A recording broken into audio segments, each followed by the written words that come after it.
Yazid Jaidi, vous êtes le cofondateur de la start-up EasyDari. Bonjour et merci d'avoir accepté notre invitation sur Startup. Bonjour, merci de cette invitation. Alors, tout d'abord, Yazid, dans quoi opère EasyDari? Ben écoutez, EasyDari, c'est une nouvelle startup.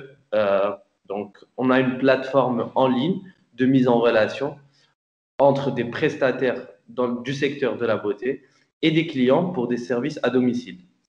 Cette plateforme, elle est accessible pour les hommes, pour les femmes et pour les enfants. Et elle est disponible 17 heures sur 24 toute la semaine. Très bien. Alors, justement, vous avez profité un peu, on va dire, de l'opportunité de la crise sanitaire pour lancer votre start-up. Aujourd'hui, quel regard vous portez justement sur l'écosystème des start-up au Maroc dans cette lutte contre le coronavirus? Ben écoutez, on peut voir clairement que cette pandémie a vu naître plusieurs startups, surtout au Maroc.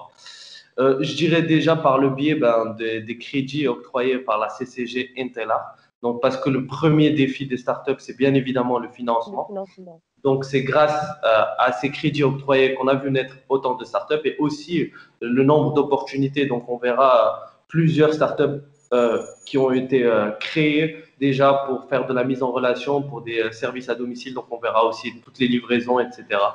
Donc, je pense que cette crise sanitaire a vraiment a été je dirais plutôt un tremplin pour plusieurs startups de se lancer. Ouais, clairement. Est-ce que vous avez profité du crédit Intelaka? Écoutez, nous avons fait la demande. Nous attendons encore à aujourd'hui. Donc, on croise les doigts pour la. Inch'Allah. Très bien. Alors, selon vous, quels peuvent être les trois défis majeurs des startups marocaines aujourd'hui?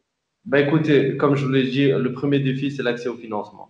Mhm. Clairement, si on se compare à d'autres pays en Afrique surtout, par exemple le Nigeria ou l'Afrique du Sud, qui sont aussi de grands acteurs en Afrique de façon générale, on verra qu'il y a plusieurs aides qui ont été faites pour les startups. On peut voir clairement en chiffres les levées de fonds.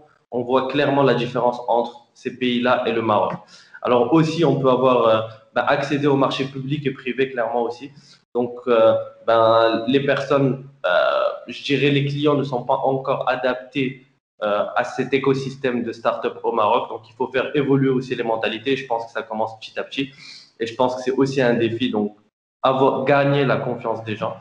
Et je dirais la dernière, c'est pour moi, à mon sens, c'est l'administration qui reste aussi assez lourde, qui n'est pas adaptée aux startups. Et je pense que c'est aussi un défi. Donc, faciliter cette démarche-là aussi.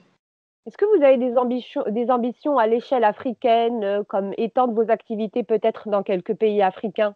Oui, clairement, bien évidemment. Donc, dans un premier temps, notre défi premier, c'est le Maroc. Donc, je dirais les quatre principales villes du Maroc. Donc, nous commençons par Casablanca. Nous avons l'ambition de partir sur Rabat, Marrakech et Tanger.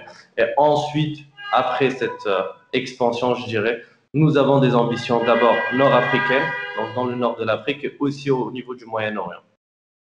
Yazid Jaidi, je rappelle que vous êtes le cofondateur de la startup EasyDari. Merci pour ces réponses. Merci pour votre invitation. Merci beaucoup.